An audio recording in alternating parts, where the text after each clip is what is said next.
ঢাকা বিশ্ববিদ্যালয় কেন্দ্রীয় ছাত্র সংসদ ও হল সংসদ নির্বাচনের খবর রাখছেন আমাদের সহকর্মী মোহাইমিনুল খান অপু। যুক্ত হচ্ছি তার সঙ্গে। মোহাইমিনুল, জানাবেন যে আজকে ক্যাম্পাসে নির্বাচনী আমেজ কেমন দেখছেন এবং প্রার্থীদের প্রচারণা কেমন চলছে জানাবেন। 6 বছর পর হতে যাচ্ছে। এর আগে 2019 সালে ডাকসু নির্বাচন হয়েছিল প্রায় 28 বছর পরে। সেই হিসেবে ঢাকা বিশ্ববিদ্যালয়ের শিক্ষার্থী যারা ভোটার রয়েছেন তাদের ভিতরে কিন্তু উৎসাহ উদ্দীপনা লক্ষ্য করা যাচ্ছে। তবে আপনি যেটি বলছেন যে প্রচারণা কেমন দেখছেন, একটি সংশোধনী দিয়ে যেটি বলতে চাচ্ছি যে 25 তারিখ পর্যন্ত কিন্তু প্রধান রিটার্নিং কর্মকর্তা জসিমউদ্দিন তার স্বাক্ষরিত একটি বিজ্ঞপ্তিতে বলা হয়েছে যে 25 তারিখ পর্যন্ত কোনো প্রচারণা চালানো যাবে না।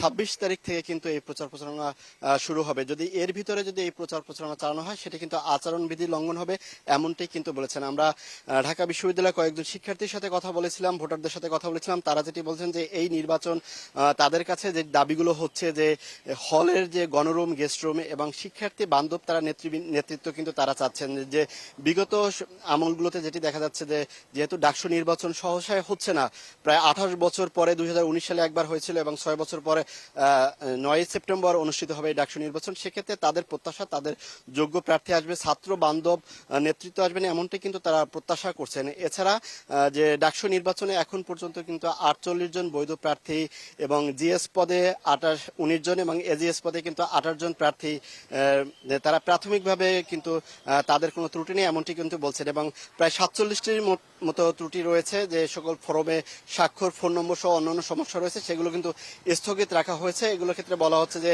23 আগস্টের ভিতরে এগুলো রিটার্নিং কর্মকর্তার সাথে যোগাযোগ করা হলে তারা এই বিষয়গুলো আপিল করলে আপিলগুলো তারা পরবর্তীতে সিদ্ধান্ত নেবেন। তো ঢাকা বিশ্ববিদ্যালয় ডাকসুর সামনে থেকে এই ছিল সবশেষ খবরই। কাজেরই আপনাকে অনেক ধন্যবাদ। দর্শক, ডাকসু নির্বাচনের আমেজের খবর জানাচ্ছিলেন আমাদের সহকর্মী মোহাইমিনুল অপু।